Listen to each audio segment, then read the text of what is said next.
Hello friends, कैसे हैं आप सब। मैं आपका अपना मित्र advocate S S Mishra legal Darpan channel में स्वागत करता हूं। फ्रेंड्स, आज मैं चर्चा करने वाला हूं कि ज़मीन का पार्टीशन जो है, बंटवारा जो है, कितने प्रकार से हम कर सकते हैं और किस प्रकार के बंटवारा को रजिस्टर्ड करवाना जरूरी है, किस प्रकार के बंटवारा को रजिस्टर्ड करवाना जरूरी नहीं है, क्या मौखिक बंटवारा कोर्ट में मान्य होता है, मौखिक बंटवारा जो है उसको कोर्ट मान्यता देती है, इस पे सुप्रीम कोर्ट क्या कहता है। तो इसको मैं एक सुप्रीम कोर्ट के जजमेंट के माध्यम से जानेंगे कि उस जजमेंट में कहाँ पे ये चीज लिखा गया है कि मौखिक बंटवारा मान्य है या नहीं है, या यदि मान्य है तो किस आधार पर है। तो उस जजमेंट को भी देखेंगे हम। लेकिन सबसे पहले अभी बताएंगे कि पार्टीशन जो जमीन का है वो कितने प्रकार से हम कर सकते हैं और कौन से पार्टीशन के जो प्रकार हैं उसमें उसको रजिस्टर्ड करवाना जरूरी है और किसको रजिस्टर करवाना जरूरी नहीं है।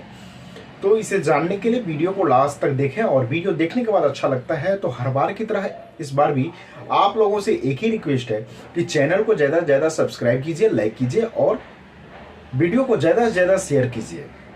आप लोग वीडियो देखते हैं लेकिन वीडियो को लाइक नहीं करते हैं।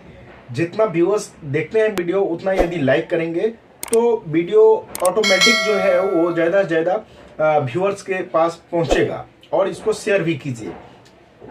तो आइए फ्रेंड्स जानते हैं। फ्रेंड्स, प्रॉपर्टी के बंटवारा का डिस्प्यूट भी बहुत ज़्यादा कोर्ट में देखने को मिलता है, क्योंकि बंटवारा जो है लोग चाहते हैं कि आपस में ही बैठ के कर लें, और गांव में ज़्यादातर देखा भी जाता है कि गांव घर में अभी भी आपस में ही आपसी सहमति के आधार पे ही लोग बंटवारा करते हैं। शहरों में ये हो गया है कि लोग पार्टीशन के लिए कोर्ट में फाइल कर देते हैं सूट, और कोर्ट से बंटवारा होता है।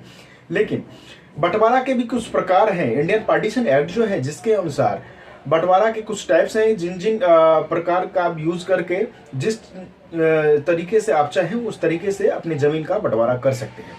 जिसमें से सबसे पहला प्रकार जो है वो है रजिस्टर्ड पार्टीशन। अब रजिस्टर्ड पार्टीशन क्या होता है, आइए इसको जानते हैं। रजिस्टर्ड पार्टीशन वो पार्टीशन होता है, बंटवारा का वो भाग होता है जिससे कि आप करते क्या है, जिसके अंतर्गत एक non judicial stamp paper 1000 rupees का कोर्ट से लाते हैं। उस पे आप ड्राफ्टिंग करते हैं कि किस किस रेशियो में किस किस को जमीन दिया गया है, या जिस चीज का आप जिस भी प्रॉपर्टी का बंटवारा करना चाहते हैं किस किस रेशियो में किसको और कितने को देना है, सारा डिटेल उस पे लिखते हैं और उसको रजिस्टर्ड करवा लेते हैं। तो उसे हम रजिस्टर्ड पार्टीशन कहते हैं। अब सेकंड टाइप्स जो है वो फैमिली सेटलमेंट पार्टीशन होता है। फैमिली सेटलमेंट पार्टीशन के अंतर्गत भी आप बंटवारा जो होता है वो फैमिली के आपसी सेटलमेंट के आधार पे होता है, जिसमें कि ये नहीं मेंशन किया जाता है कि किस रेशियो में किसको दिया जाता है जमीन। क्योंकि आपने देखा होगा कि कभी कभी ये होता है कि फलाना प्लॉट जो है यदि खेती का है तो उस पे तुम खेती कर लो, फलाने प्लॉट पे हम खेती कर लेंगे। उसमें ये मेंशन नहीं किया जाता है कि ये जो जमीन है इसमें इतना इसका है, इतना इसका है। रेशियो का कहीं पे मेंशन नहीं होता है। हालांकि वो भी नॉन जुडिशियल स्टाम्प पेपर पे ही लिखा जाता है और उसको भी रजिस्टर्ड करवाना जरूरी होता है। रजिस्टर करवाते हैं तभी वो वैलिड माना जाता है। इसके बाद जो तीसरा पार्टीशन के जो टाइप है वो है सामान्य बंटवारा। सामान्य बंटवारा ऐसे होता है कि उसमें नॉन जुडिशियल स्टाम्प पेपर का जरूरी नहीं होता है। एक प्लेन पेपर होते हैं, वो गांव के कुछ व्यक्ति होते हैं जिसको आप पंच के रूप में भी बोल सकते हैं, या आप परिवार के ही गार्जियन होते हैं।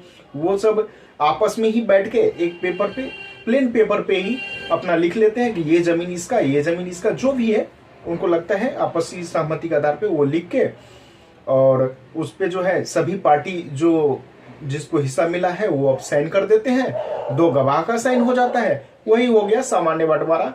उसको रजिस्टर्ड करवाना जरूरी नहीं होता है क्योंकि वो जुडिशियल स्टाम्प पेपर होता ही नहीं है। अब नेक्स्ट बंटवारा जो है वो है कोर्ट से बंटवारा।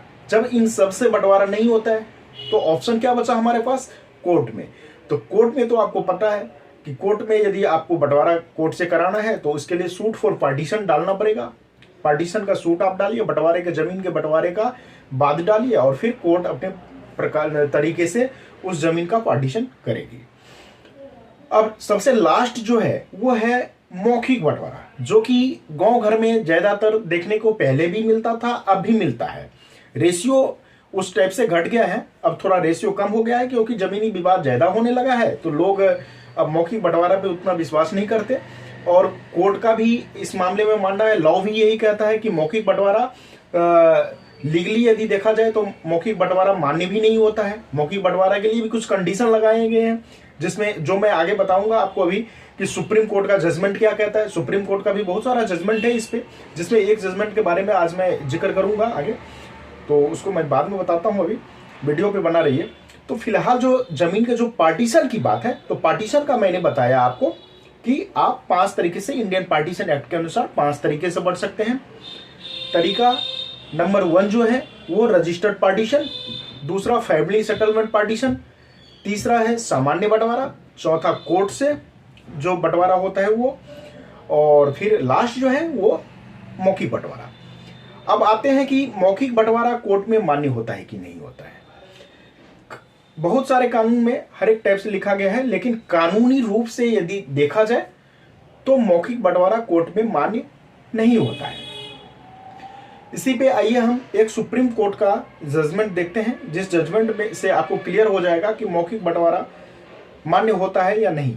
क्योंकि सुप्रीम कोर्ट ने अपने जजमेंट में बोला है कि मौखिक बंटवारा भी मान्य होता है, लेकिन कुछ कंडीशन रखा है जिसको हम जानेंगे। लेकिन उससे पहले हम जान लेते हैं कि केस का टाइटल क्या है, जजमेंट का डेट क्या है, और केस नंबर क्या है, अपील नंबर क्या था, वो साइटेशन नंबर भी जान लेते हैं। इनको जानने के बाद फिर हम चलते हैं जजमेंट पे। तो आइए जानते हैं केस का टाइटल क्या है। Case title Vinita Sharma versus Rakesh Sharma है। डेट ऑफ जजमेंट 11 अगस्त 2020 का है, और साइटेशन नंबर जो है 32601/2018, ये साइटेशन नंबर है। इसके जब जजमेंट आप पढ़िएगा, इसको आप गूगल से डाउनलोड कर लीजिएगा, और गूगल से डाउनलोड करने के बाद आप इसके पूरे जजमेंट को पढ़ के आप खुद समझ सकते हैं। क्योंकि इतना लंबा जजमेंट पढ़ के यदि हम वीडियो बनाने लगे तो फिर वो लंबा हो जाएगा, तो आप लोग खुद पढ़ सकते हैं। मैं उसको बता देता हूं एक निचोड़ के तौर पे कि इसके जजमेंट के जो है, जो विनीता शर्मा वर्सेस राकेश शर्मा का जो जजमेंट है, इसमें जो जजमेंट दिया गया इस अपील में, माननीय सुप्रीम कोर्ट ने, ऑनरेबल सुप्रीम कोर्ट के द्वारा जजमेंट पास किया गया है 11 अगस्त 2020 को, और साइटेशन नंबर जैसा कि मैंने बताया 32601/2018 है। और इसमें पैरा नंबर 129 के लास्ट में, जब वैसे पैरा नंबर 129 आप पूरा पढ़िएगा, लेकिन लास्ट में जो 5 है नंबर, उस 5 नंबर में आप जो लास्ट का लाइन, लास्ट से 2-3 लाइन पहले पढ़िएगा, उसमें क्लियर लिखा हुआ है कि जो मौखिक बंटवारा है, ओरली पार्टीशन जो आप करते हैं, वो ओरल पार्टीशन तभी मान्य होता है जब वो किसी भी पब्लिक डॉक्यूमेंट से संबंधित हो। पब्लिक डॉक्यूमेंट यहाँ पे क्या हुआ कि मान लीजिए आपने मौखिक बंटवारा कर लिया, मौखिक बंटवारा के आधार पे आपने कोई एक पेपर बना लिया, उस पेपर को आपने सीओ साहब के पास या रजिस्ट्रार ऑफिस में गए, उसको उसी के आधार पे दाखिल खारिज करवा लिए, तो वो दाखिल खारिज का पेपर भी क्या हो जाएगा, आपका एक पब्लिक डॉक्यूमेंट माना जाएगा। यदि कभी भी उस जमीन से रिलेटेड कोई डिस्प्यूट होता है, उसको आप यदि एविडेंस के तौर पे लगाएंगे कोर्ट में, तो वो मान्य हो जाएगा। कहने का मतलब, किसी भी, चाहे तो जो मौखिक बंटवारा है उसको रजिस्टर करवा लीजिए, या फिर सीओ साहब के यहाँ जाइए, वहाँ से दाखिल खारिज करवा लीजिए। कहने का मतलब है कि किसी भी पब्लिक डॉक्यूमेंट से संबंधित वो हो, तो यदि ऐसा है तो मौखिक बंटवारा मान्य होता है। लेकिन यदि कोई पब्लिक डॉक्यूमेंट से संबंधित नहीं है, तो फिर वो मौखिक बंटवारा मान्य कोर्ट में नहीं होगा। तो इन चीजों का आप लोग ध्यान रखिए।